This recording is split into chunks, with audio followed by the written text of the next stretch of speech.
আগে গণহত্যার বিচার এবং রাষ্ট্র সংস্কার, এরপর নির্বাচন, বলেছেন বৈষম্য বিরোধী ছাত্র আন্দোলনের নেতারা। অবিলম্বে সরকারকে জুলাই অভ্যুত্থানের ঘোষণাপত্র দেওয়ার আহ্বান জানিয়েছেন তারা।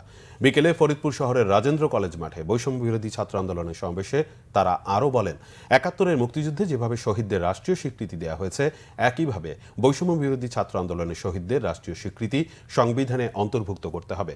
বাংলাদেশের প্রত্যেকটি রাষ্ট্রীয় প্রতিষ্ঠানের সংস্কার করতে হবে। তার আগে কোনোভাবেই নির্বাচন দেওয়া যাবে না। ফ্যাসিবাদী ব্যবস্থার সম্পূর্ণ বিলোপ, নতুন রাজনৈতিক বন্দোবস্ত বিনির্মাণ এবং প্রোক্লামেশন অফ জুলাইয়ের জন আকাঙ্ক্ষা অন্তর্ভুক্তির লক্ষ্যে এক সমাবেশ হয়। বক্তব্য রাখেন বৈষম্য বিরোধী ছাত্র আন্দোলনের কেন্দ্রীয় কমিটির আহ্বায়ক হাসনাত আব্দুল্লাহ, জুলাই শহীদ স্মৃতি ফাউন্ডেশনের সাধারণ সম্পাদক সারজিত আলম সহ অন্যরা।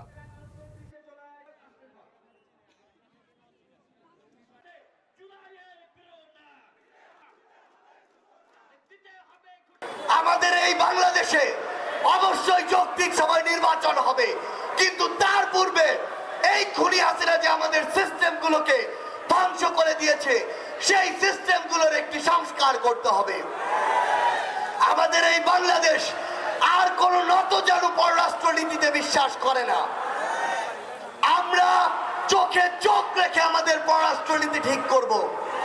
পৃথিবীর যে কোনো পরাশক্তি যদি বিন্দু মাত্র চিন্তা করে যে তারা বাংলাদেশকে ডমিনেট করে কোনো পররাষ্ট্রনীতি নির্ধারণ করবে, আমরা বলি সেই পররাষ্ট্রনীতি আমরা ছুঁড়ে ফেলে দিব। সিন্ডিকেট যদি এক হাত পথে আরেক হাতে যায়, এটা বলার জন্য আপনি সরকার হয় নাই, বরং এই সিন্ডিকেট গুলো ভাঙার জন্য আপনাকে বসানো হয়েছে। এখনো পর্যন্ত আমাদের এই বিপ্লবকে অনেকে মেনে নিতে পারে নাই। সেজন্য কিছুদিন পর পর আমরা দেখি বিচার বিভাগে কু করা হয়, আমরা দেখি পুলিশে কু করা হয়, আমরা দেখি আনসারের বিদ্রোহ হয়, আমরা দেখি সচিবালয়ে আগুন লাগানো হয়। আমরা সবাইকে বলতে চাই, আপনারা রিয়েলিটি মাইনে নেন।